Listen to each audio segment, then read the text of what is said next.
இத்தனை நாள் வாய்மொழிந்த சித்திரமே இப்பொழுது மௌனமேந்தானோ?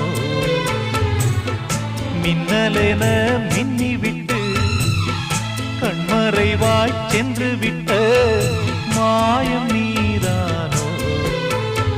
உன்னால் வந்த காதல் உன்னால் தானே வாழும். என்னை நீங்கி போனார் உன்னை சேரும் பாவம்.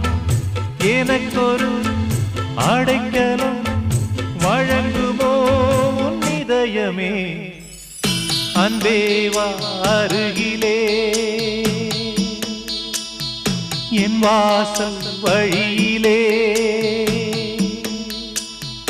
உல்லாச மாளிகை